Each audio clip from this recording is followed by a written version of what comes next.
wabarakatuh. Perkenalkan, nama saya Nur Damayanti, NPM 1740302055. Saya dari Universitas Borneo Tarakan, jurusan Teknik Elektro. Di sini saya akan menjelaskan tentang metodologi penelitian. Yang pertama yaitu pengertian metode penelitian. Metode penelitian adalah sebuah cara ilmiah untuk mendapatkan dan mengumpulkan data dengan tujuan dan kegunaan tertentu. Ada 4 poin yang perlu digarisbawahi dalam memahami pengertian metode penelitian, yaitu cara ilmiah, data, tujuan, dan kegunaan. Maksud dari cara ilmiah di sini yaitu kegiatan penelitian yang didasarkan pada syarat atau ciri-ciri keilmiahan yang rasional, empiris, dan sistematis. Maksud dari rasional di sini yaitu penelitian yang masuk akal, empiris yaitu penelitian yang diamati menggunakan indera manusia, dan yang terakhir yaitu sistematis, penelitian yang dilakukan dengan langkah-langkah yang logis atau langkah-langkah yang bersifat logis. Yang kedua yaitu ada data. Nah, di sini data yang digunakan pada peneliti yaitu data yang valid atau data yang tepat. Yang terakhir yaitu tujuan dan kegunaan. Seperti yang kita ketahui, setiap peneliti pasti sudah memiliki tujuan dan kegunaan. Yang kedua yaitu kita masuk di pengertian metode penelitian menurut para ahli. Yang pertama yaitu menurut Profesor Dr. Sugiono, pengertian metode penelitian adalah suatu cara ilmiah untuk mendapatkan data dengan tujuan dan kegunaan tertentu. Yang kedua yaitu Profesor M.E. Winarno. Menurut Profesor M.E. Winarno, metodologi penelitian adalah suatu kegiatan ilmiah yang dilakukan dengan teknik yang diteliti dan sistematik. Yang ketiga yaitu Heri Rahyubi. Menurut Heri Rahyubi, metode penelitian adalah suatu model cara yang bisa dilakukan dalam kegiatan belajar, mengajar demi tercapainya suatu proses pembelajaran yang baik. Yang keempat yaitu Muhammad Nasir. Menurut Muhammad Nasir, pengertian metode penelitian adalah cara utama yang digunakan oleh para peneliti untuk mencapai tujuan dan menentukan jawaban atas masalah yang diajukan. Kita masuk di tujuan penelitian. Tujuan penelitian di sini secara umum ada 3, yaitu untuk memperoleh pengetahuan atau penemuan baru. Yang kedua, untuk membuktikan atau menguji kebenaran dari pengetahuan yang sudah ada. Yang ketiga, untuk mengembangkan pengetahuan yang sudah ada. Selanjutnya kita masuk di jenis-jenis penelitian. Di sini jenis-jenis penelitian ada 2, yaitu penelitian berdasarkan tujuan dan penelitian berdasarkan kegunaan. Yang kita bahas pertama yaitu penelitian berdasarkan tujuan, yaitu penelitian eksploratoris.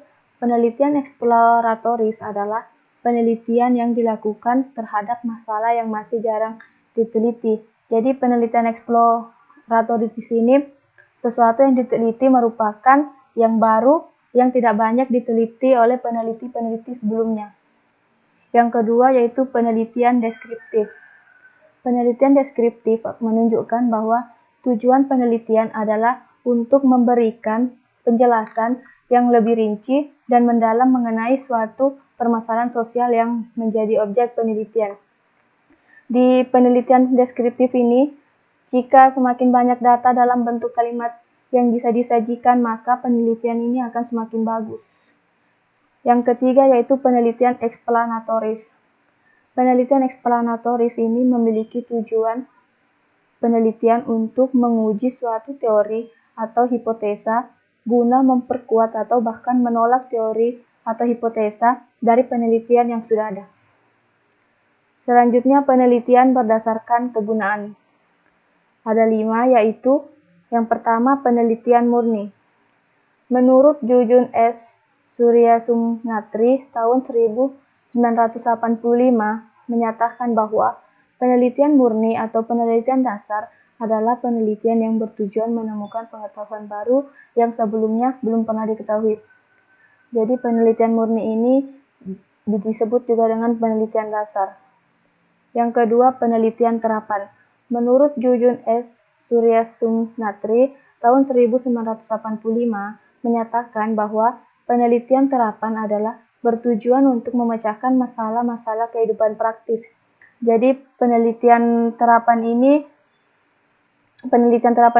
lebih praktis karena peneliti mengambil sebuah permasalahan yang real, bukan permasalahan yang bersifat teoritas atau mendalam. Yang ketiga yaitu penelitian aksi. Penelitian aksi ini biasa disebut juga dengan action research, bertujuan untuk menyelesaikan masalah dengan cara melakukan serangkaian tindakan khusus. Nah, penelitian aksi di sini melalui teoritasnya sebelumnya secara nyata supaya segera mendapatkan solusinya. Yang keempat, penelitian kebijakan. Penelitian kebijakan adalah penelitian yang bertujuan untuk menentukan suatu kebijakan berdasarkan data dan fakta di lapangan. Dan yang terakhir yaitu penelitian evaluasi. Penelitian evaluasi adalah penelitian yang bertujuan untuk memberikan penilaian pada program tertentu, kegiatan, dan juga kebijakan yang ditujukan untuk menginterferensi masyarakat. Kita masuk di tujuan penelitian secara teoritis. Secara teoritis, tujuan penelitian merupakan usaha yang dilakukan untuk mengetahui satu hal. Pengetahuan yang diperoleh dari jenis penelitian ini tidak dapat dimanfaatkan secara langsung atau tidak dapat dilakukan secara praktis. Sehingga nama lain dari penelitian ini yaitu disebut dengan basic research.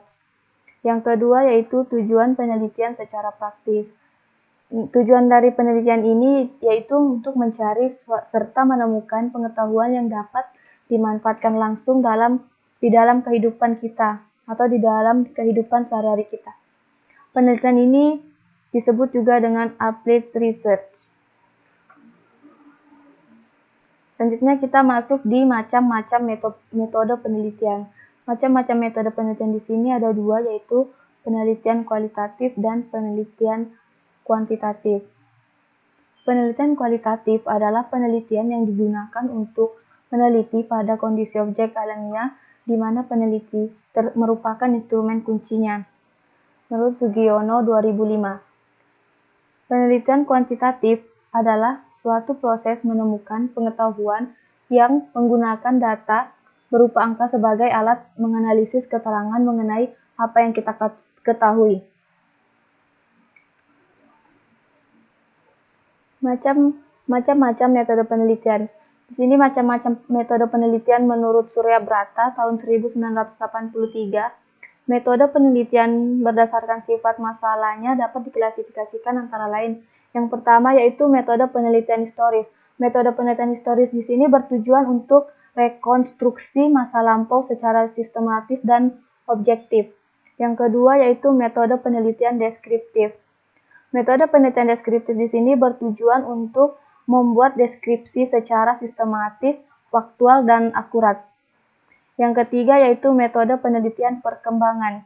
Metode penelitian perkembangan di sini bertujuan untuk menyelidiki pola dan urutan pertumbuhan atau perubahan sebagai fungsi waktu. Yang keempat yaitu metode penelitian kasus. Nah, metode penelitian kasus di sini bertujuan untuk mempelajari secara intens latar belakang keadaan sekarang. Yang kelima yaitu metode penelitian korelasional. Metode penelitian korelasional di sini bertujuan untuk mengkaji tingkat keterkaitan antara variasi. Dan yang terakhir yaitu metode penelitian eksperimental. Nah, metode penelitian eksperimental di sini bertujuan untuk menyelidiki kemungkinan hubungan sebab akibat dengan melakukan kontrol atau kendali. Jenis-jenis metode penelitian. Yang pertama yaitu survei. Metode survei menggunakan kuesioner atau angket sebagai instrumen penelitiannya untuk mengumpulkan data. Kuesioner tersebut ditujukan kepada sampel peneliti yang merupakan representasi populasi. Yang kedua yaitu eksperimental. Eksperimental di sini dikumpulkan dengan berbagai cara, meliputi survei, observasi, wawancara, dan sebagainya. Dan yang ketiga yaitu longitudinal. Longitudinal di sini diperoleh dengan berbagai cara. Cara yang paling umum dilakukan yaitu survei. Riset longitudinal menggunakan sampel penelitian yang merupakan partisipan dalam jangka waktu. Jadi longitudinal di sini menggunakan waktu tertentu. Partisipan didatangi lagi oleh peneliti untuk disurvei kembali. Selanjutnya, yang keempat yaitu deskriptif. Deskriptif menekankan pada upaya peneliti untuk mendeskripsikan fenomena berdasarkan pengalaman partisipan riset dan hasil observasi. Data deskriptif di sini diperoleh tentu saja dapat dideskriptif yang biasanya kualitatif. Selanjutnya yaitu wawancara. Wawancara di sini yaitu proses pengumpulan data. Metode penelitian dengan wawancara di sini dimaksudkan untuk memperoleh data oral dari partisipan. Selanjutnya yaitu observasi. Observasi sama seperti wawancara. Observasi juga merupakan aspek teknis dari proses pengumpulan data. Metode penelitian dengan observasi dimaksudkan untuk memperoleh data deskriptif, hasil pengamatan peneliti terhadap suatu peristiwa atau fenomena. Yang terakhir yaitu studi kasus. Metode studi kasus diterapkan untuk memperoleh data suatu kasus yang spesifik. Selanjutnya kita masuk bagaimana caranya menemukan ide penelitian. Di sini ada 4, yaitu yang pertama menggunakan perpustakaan atau internet. Dengan cara kita menggunakan perpustakaan, baik buku, jurnal maupun situs web, di sini merupakan sumber yang sangat baik untuk menemukan ide penelitian. Yang kedua yaitu mengekor apa yang dilakukan orang lain. Maksudnya mengekor di sini yaitu mengamati topik yang sedang ramai dibahas di masyarakat atau yang sedang ramai dibahas di kehidupan sehari-hari kita. Yang ketiga yaitu menemukan ide dari lapangan. Dan yang terakhir yaitu bergabung dengan organisasi profesi. Kenapa kita harus bergabung dengan organisasi profesi? Karena supaya kita bisa berwawasan terbuka dalam penerapan bidang ilmu kita. Selanjutnya kita masuk di langkah-langkah melakukan penelitian. Langkah-langkah melakukan penelitian yang pertama yaitu menentukan, memilih, dan merumuskan masalah.